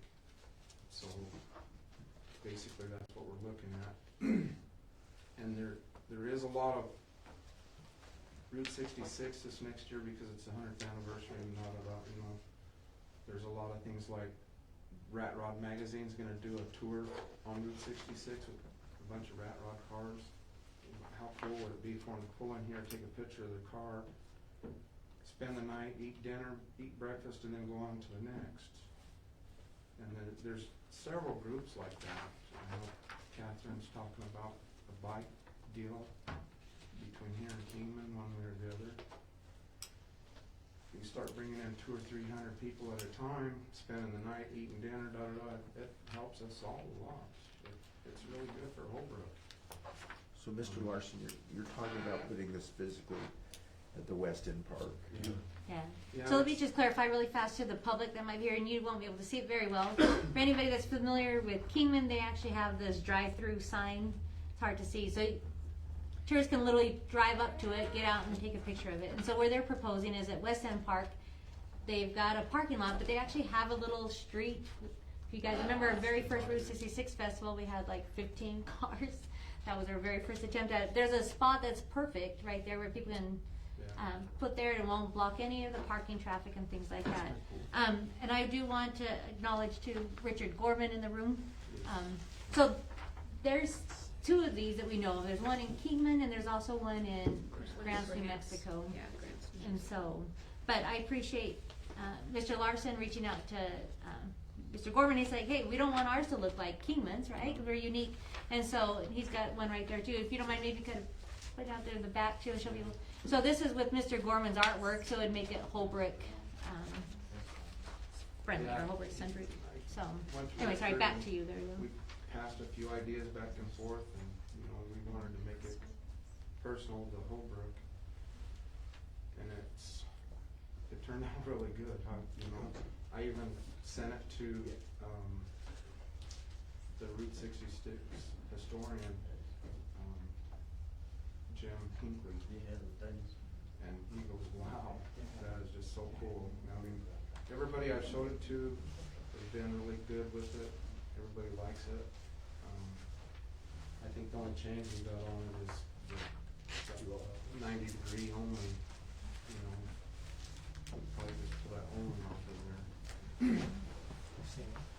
And do you want to talk about the committee as well? Yeah, we formed it's like a Route 66 group, and we've come up with a lot of ideas and stuff, and we've all decided that we wanted to focus on this first, and then we have some other projects that we're really looking at doing, and there's some grants out there that we've looked at. We're trying to get somebody to work on those. My connections with the tourism in Kingman, he's been really helpful. He's given me a lot of information on everything. But if you look at Winslow, Flagstaff, Seligman, Williams, Kingman, even Ashfork's working on Route 66 stuff. And there's so much on the internet over it. This next year is gonna be phenomenal for tourism. There's gonna be a big increase. And the guy in Kingman, Josh Noble, he's the tourism over there. He has connections with everybody, and I've been in and talked to him several times, and he emails back and forth. He's been extremely helpful. He turned me on to the Route 66 Association. They have some grants that are available right now, and then there's a big one coming up after the first of the year. And then I got on the websites and started looking at them. There's 5 or 6 different groups that are offering pretty good money. So if we could get involved with that and write some grants, we could probably recoup on some money. right, so thank you for that. So stay close if that's okay, and we may ask a few more questions of you if that's okay, so. All right, so the proposal is $40,000 towards the purchase of the building sign, and like Mr. Larson mentioned, that's cost savings to us off the actual bid that you see. They'll have to fundraise the rest, but they will also committed to having volunteers go down and pick it up and then assemble it themselves. So we appreciate our citizens that are saying, hey, we're willing to put some of our own sweat equity into this as well. City staff Funding-wise- will be able to help a little bit too. and city staff will as well. Thank you for that. And so this $40,000 that they're requesting would come from the lodgers funds. And if you guys recall from our budgets in the past, we have these carryover funds that if we don't use all those funds in 1 year, they get carried over. So there is enough funding in those lodgers fund carryover funds to cover this if the council decides to move forward. Yes, go ahead, Mr. Councilman Black. I mean, I love it. I think it's a great idea, but in addition to that, what's wrong with putting a sign up at the other dog park too? Because the city owns property right there off of Well, that's, off of we 66. have, you know, but we So- gotta pass the big one first. Yeah, so that committee, I the get Route that. 66 committee, they do have, like you said, Mr. Farr was on that committee. So there are other plans to do more, but for tonight's focus on this, and I get it because it ties into it. This would be the first project, but we hope to get on those other projects within the beginning of the year as well. Some of those coming in off the freeway entrances, there's some other stuff. So this would just be one of hopefully multiple projects coming up. Well, I think I've proposed before that, I mean, I think we need to be a lot more patriotic too. I mean, I would like to see in either location or both a great big American flag like the other So communities have. Councilman Black, I would love if you would get with staff and maybe see about getting something on the agenda for that. I think that's something we could take to council and, Every time I do, they say you gotta do a work session. we don't have to know a work session, you just have to have a council action form. So, all right, back to this, did you have a comment as well?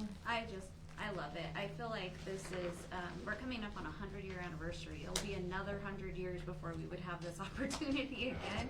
We cannot miss out on this. I mean, I emailed Randy and I said, and I would love to help with the group and I write grants, by the way. So whatever, I would love to talk to you afterwards because I'm really, feel like we need to walk into this next year with a lot of momentum and support in this direction.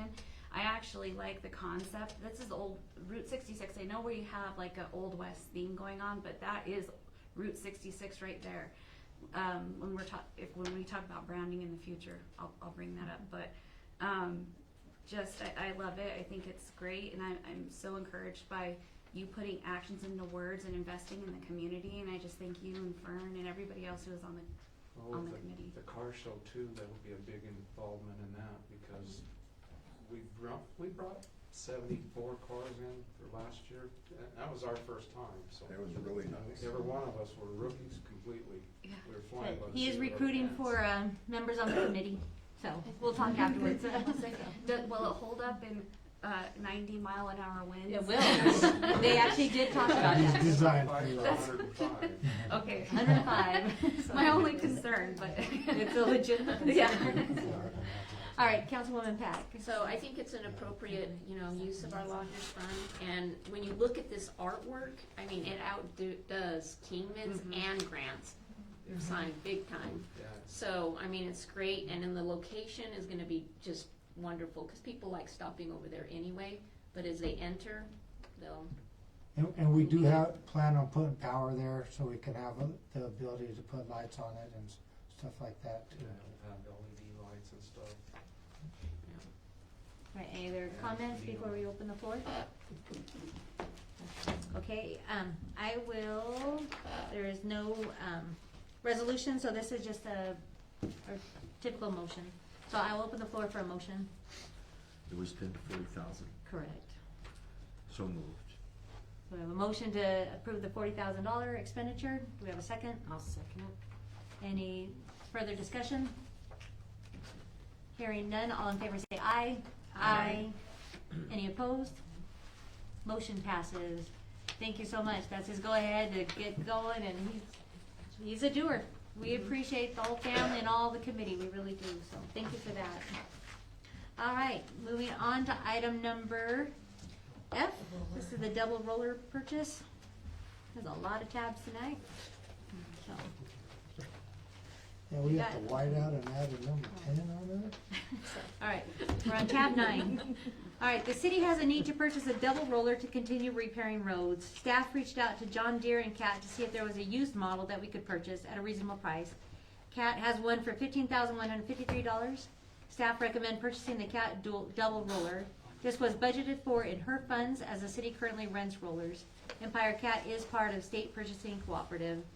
So if you look just at the backup material, it'll show you the quotes, tells you what they're talking about.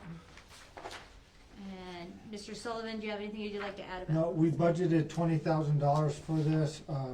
Since we've been using the zipper, we have been renting a roller because we don't have one. And they're kind of small. This one gets us to that 48 inches, which is the same width as the zipper. This one is in good condition except for the seat. So we'll repair that seat, and it should save us quite a bit of money versus renting it. Any questions, comments? So it's a 2,000? It's a 2,000, yeah. Any further questions? Does this keep track of mileage? Do It's, you know how it's, many miles? when you do the machines, it's more on hours versus it, so it's kinda hard to tell. I hate to buy it. A new one is around $60,000, so there is savings in it by getting an older one. Good questions. Any further questions or comments? All right, hearing none, we'll open the floor for a motion. I move that we spend $15,153 for a double roller from Empire Cat. I'll second it. We have a motion second. Any further discussion? Hearing none, all in favor say aye. Aye. Any opposed? Motion passes, thank you. All right, the fun stuff. Actually, we've done some fun stuff, so actually, this is a 6 fun, double roller's fun for me because that's repair work on our streets, is exciting. All right, the last agenda item for the action item anyways. The background and discussion, this is a discussion about a yearly theme discussion. It says many cities use a yearly theme to bring the community together and create a consistent message throughout the year. The theme helps unify city departments, community partners, and residents around a shared goal or value. For Holbrook, an example theme such as What We Do Matters would highlight the importance of personal responsibility, community pride, and the impact of everyday actions. It would support our ongoing efforts to strengthen the city and encourage people to stay involved and positive about Holbrook's future. Citywide theme can be used in city communication and social media, community events, staff goals, and customer service efforts, to name a few. Would like to turn the time over to Councilwoman Tafoya. I've thought about this community or city theme since I got on the council, and so it's coming in sight. But I do feel that, and I love this one, what we do matters, or what we all do matters, because what everybody does, whether it's the city council, our citizens, our city workers, every little thing helps, whether it's big, small, it doesn't matter. Everybody makes a difference in our community. And if we have this theme, it does enhance the community. I think it increases excitement among city workers, citizens, and the council. So, yeah, I think it's, and we can change it every year. You know, this year it would be this theme, and then the next year we could think of another theme that would enhance or whatever. But I do like the concept of having a theme, and everybody, it affects the citizens, city council, city workers, tourists, because what we all do really does matter, big or small. All right, thank you. And who's gonna have to come up with the theme? Terry. Terry. Terry, one person can say that. Okay. We can Easy. vote, you can come up with different things. I and think you can vote what on we it. could do is part of our work sessions when we're doing our budgets, we can include that as a piece of the work session and come up with something. Do you And that care if could- it's a fiscal year theme, or would you like to do a January to December theme? Does it matter? Did you have an You idea? guys wanted to. So, I say it's Sooner like a the better. yearly. yeah. And that can help drive our thoughts on our strategic plans and budget process and all that stuff. So We could even get ideas from community members, you know, what would be a theme that you would like to see or whatever, I don't know. Well, I like it because really what is at the heart of this community is its citizens. And there are so many people, I think we think we don't have a lot of money, but we got a lot of support from the people that live here. And maximizing that is, I think, should be a goal of all of ours. I think you have a lot of people, like we have volunteers for our planning and zoning committee. We have people working on Route 66 to enhance and better our community. So I love it. I think it's great. And I think it kind of solidifies us in a common goal, which is important. As long as it don't cost us 10 grand like the last thing did. What did I do last? Don't, it's the Not logo, you. he's talking about the logo. Anyway, so, no, I too, I like it, for every reason you guys just mentioned, and so, so I would be in support if we need to actually make a consensus, or we can say, yes, we're going to do one, we can vote tonight and just say January through December with this, what we do matters, or we can wait and do it like, Mr. Sullivan suggested too, we can create one over the strategic plan. Does anybody have an opinion one way or the other? I like the fiscal year, Fiscal year? January to December, whatever. That would be, fiscal year would be July to, I mean, I like you like the calendar year. 26th calendar. Okay. So that means we could vote on it tonight with the actual theme, huh? So, I kinda like the I like January to December myself. Does anybody have an opinion on that? Cleansing of the new year. Yeah, gives us something to, we have enough to discuss at the budgets. Instead of coming at that.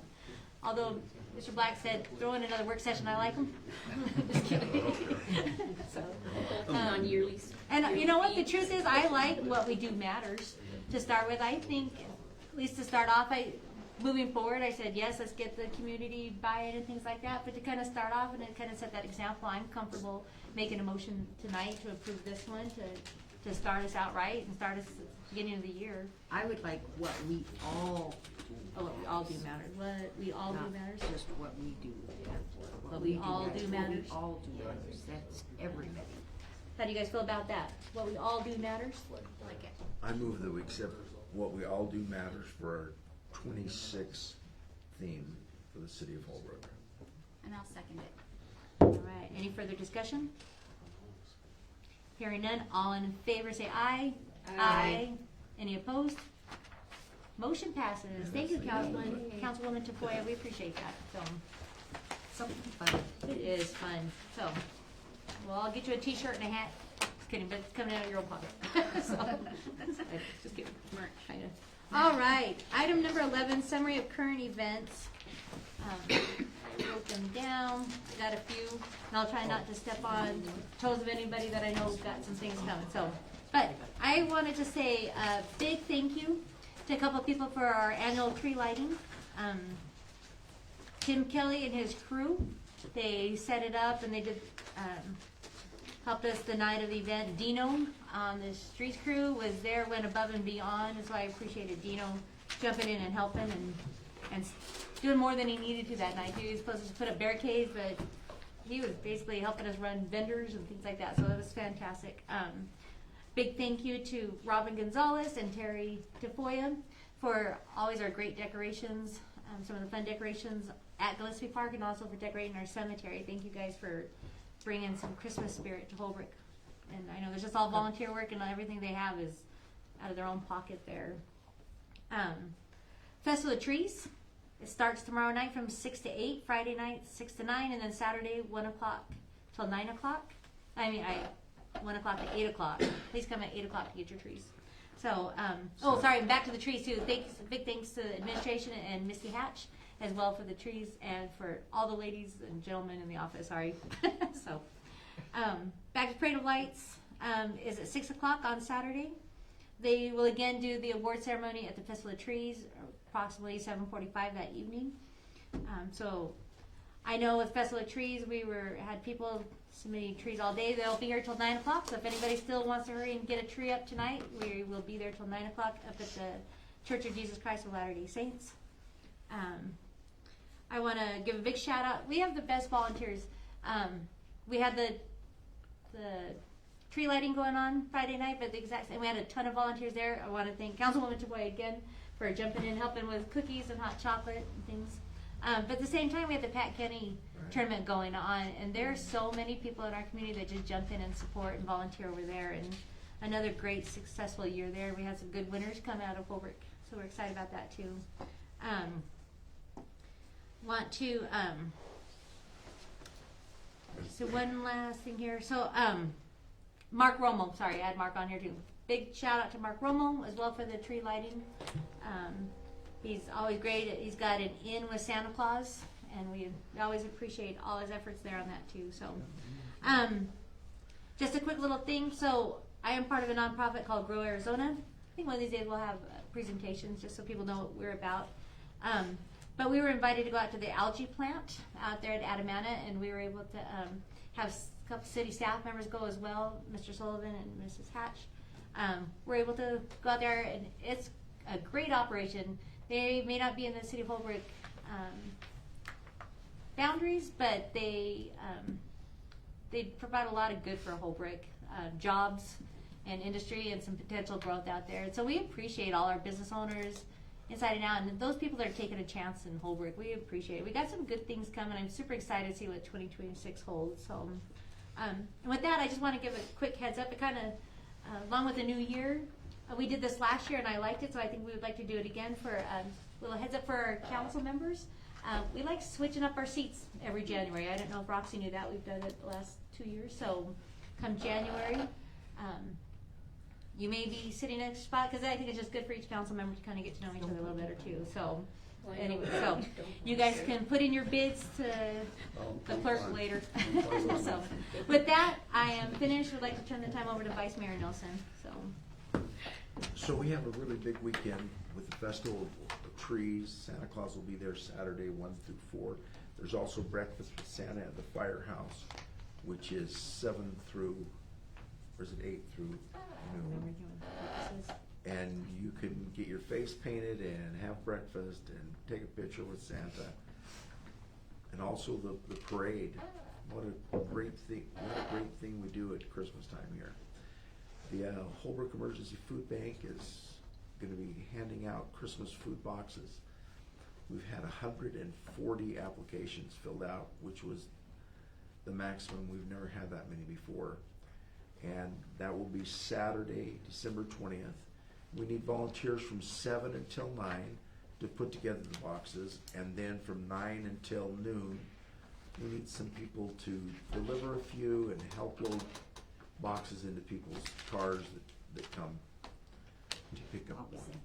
What is the? Can you give the dates and time 7 again, to please? 9 for the. To load up the box. To or put to the boxes together. So right now it's just pallets of food, and we slide a box down a table like a conveyor line, and put one of this and 2 of this. And what day is this? Saturday, 20th. The 20th. 7 to 9, and then 9 to noon is the distribution.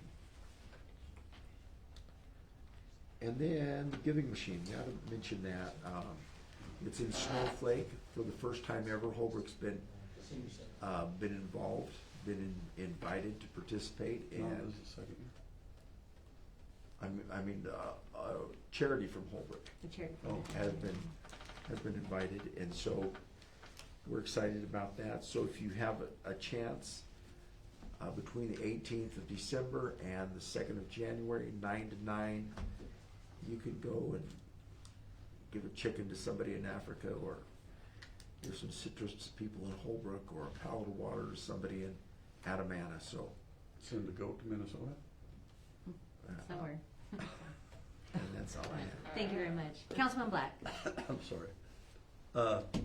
Question, or something, on our insurance, I mean, this first year someone that's been involved in the city insurance.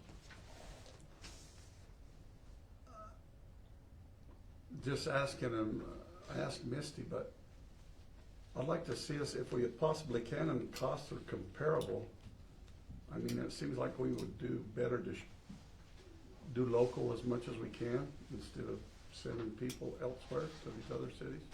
You know what I'm talking about? I do. So they need to be contracted with Well, I think they are. the local companies, yeah. Yeah, they are. Yeah. And that's, remember I called you the other day to check on that. And Yeah. I didn't do anything up there because I wanted to come back and check here to see if they were on our plan, and they are, and I'm like, wow, why aren't we sending people? Well, Okay, so at this point, because it's not appropriate for this conversation, especially for this, so this is a summary of current events. So, but let's, That was pretty current. well, we can follow up that it's a current event.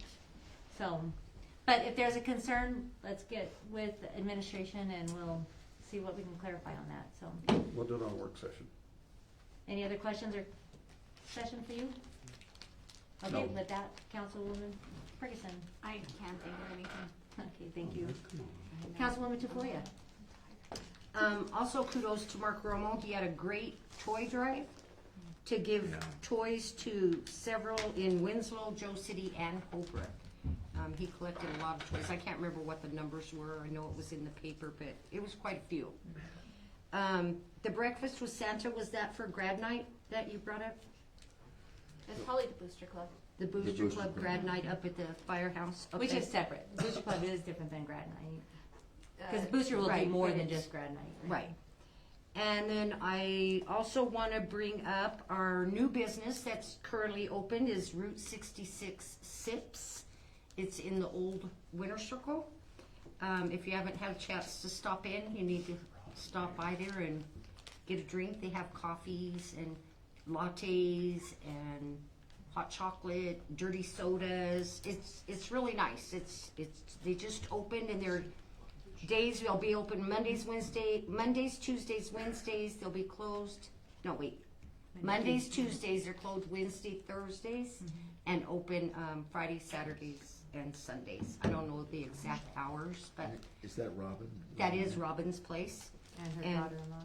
So it's really nice, and I think this is their first week of actually being open on their posted times. All right, thank you very That's much. Appreciate it. Councilwoman Pat? I noticed that they were doing the roads there at Joy Nevin. Was that using the asphalt zipper? And so that was a nice, I tried not to speed on it. But, so, is that mixing, any type of oil and laying it down, Randy, or is that just? Right now, it's just recycling it, and then Okay. we'll have to come back later and do some oil. Okay, all right. Yeah, but that looks great. I also saw that the park, our city employees on the park were doing a good job at removing the leaves at the park. Glad we don't have too many trees, because there are a lot of leaves.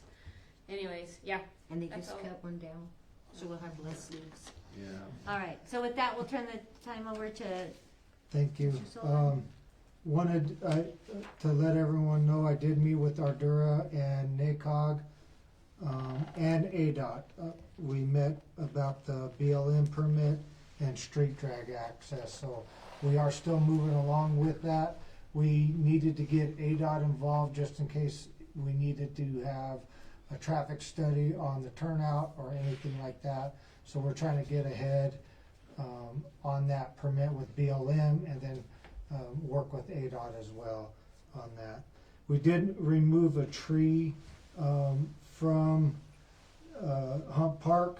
The tree roots were rotted. We pulled the stump out today.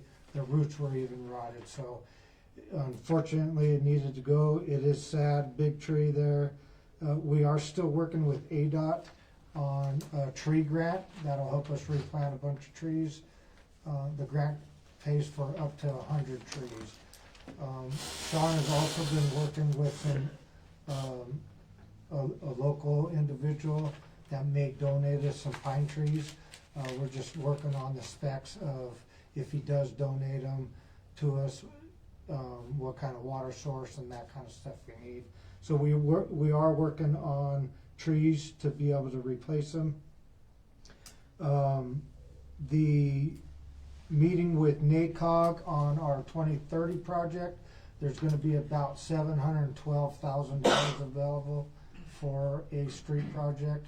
Right now, because we haven't done a whole lot of fog seal or chip seals on our roads, then that's probably what we're gonna spend most of that money on. We are waiting on doing a chip seal on a bunch of our roads. And remember, we took that to, it's VSSI, and that was about $400,000, and it's only about a third of our road. So 712 will go a long ways. And as we're zipping these roads, that's what you gotta do afterwards is put a fog seal and a chip seal over them, and then it'll be pretty much a brand new road on that. So unfortunately, we'll have to wait until 2030 for that. But in the meantime, we should be able to budget and piecemeal some other things to keep those going. I have been working on plans for the bike pass out to McLaws Road. I met with Councilman Pack briefly last week with some of my ideas. She had her ideas. So we are working on finalizing some of those paths. So you should see within the next couple weeks some construction work on McLaws Road to get some of the edge work done and weed work done. We worked on Joy Nevin, just like Councilman Pack said, for the bypass traffic for the parade. We didn't get it zipped all the way down, but we did have some extra millings that we put on top and then leveled them out. So it is a lot nicer to drive. And then once we do get the zipper going again, we'll just be recycling those millings that we placed on top into the existing asphalt. So some of the things that we've done with that zipper have held up pretty well. So despite us not getting a fog seal on them immediately, they've still compacted and done really well. So in the spring, we're gonna hope to bring back to council a fog seal project for those zipped roads, and then hopefully that'll gain us some more years until we can afford the chip seal. Facilities have been working hard on the golf course. They've been doing a lot of demo work, and they've been installing the AC unit out there. So this week, as they installed the AC, we had to replace all the duct work in the building.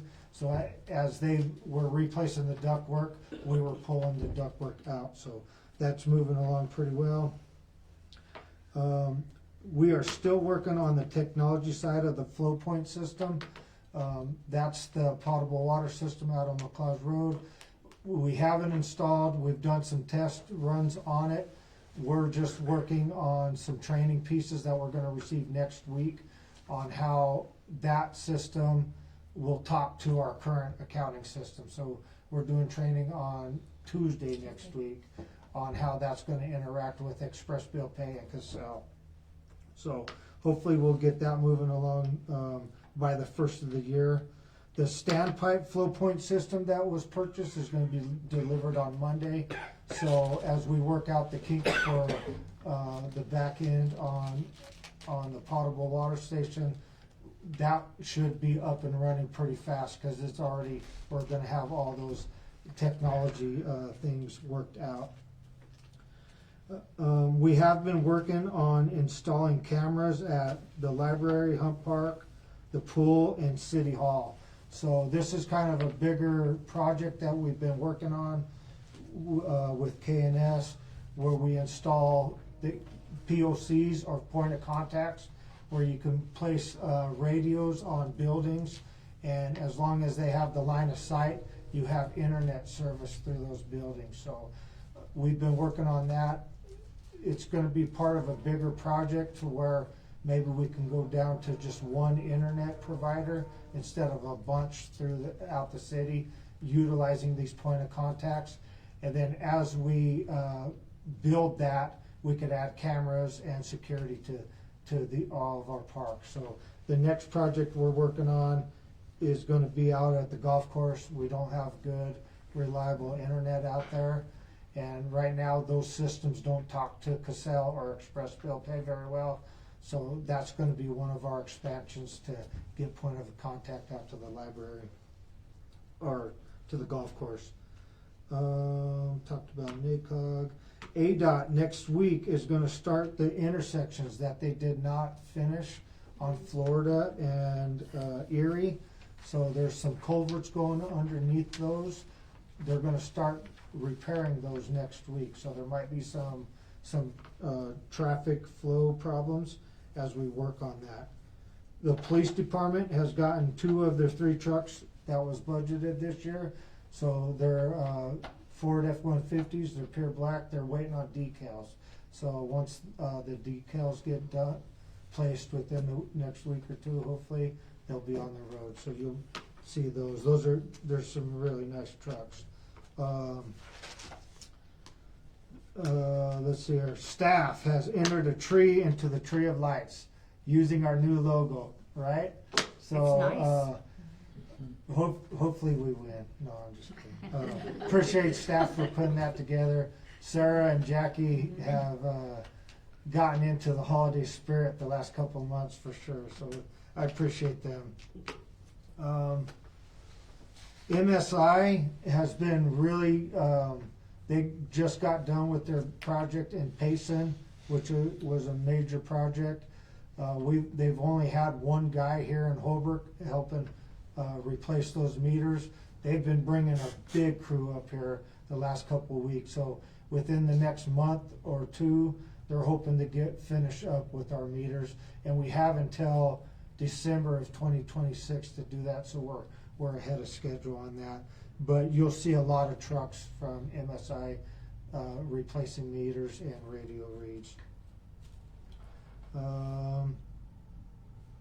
And on top of that, I just wanted to tell the customers, thanks for being patient on that. It's been really tough for city staff as well during the process. And so we're just thankful for that. And then one of the last things I wanted to talk about is Chief and staff have worked really hard on finally getting him fully staffed. He's got 1 cadet graduating this Friday, and then we have 1 more going into the academy. He don't start the academy on the 16th, but he's going to start working with the city on the 16th. And once he passes, we will finally be fully staffed. And I don't know how many years it's been since that's happened. So kudos to Chief and us for working out budget numbers and stuff like that and finally getting that done. So appreciate that. All right, thank you very much. We appreciate that. A lot of good things going on. All right, item number 12, submission of written petition for items not on the agenda. Thank you. Item number 13, adjournment. We'll open the floor for a motion. I make a motion to adjourn. Second? Second by Vice Mayor Nelson. All in favor say aye. Aye. Motion passes. Thank you guys. Good meeting. A lot of good difference to come get my house for the holidays. But I brought that. Hey, It's the best thing I've done in a long time. Yeah, because I can set him up on email tomorrow. You asked if I was coming. Just send me his email. I mean, it's hard to do. You're like, you just stay home here. How old is that baby nowadays? Totally. And he's gonna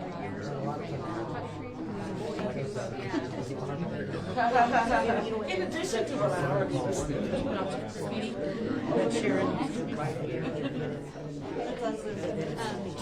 Hey, Brandon. Are we off? She would just briefly. Yeah, drive safe. Because I did see somebody.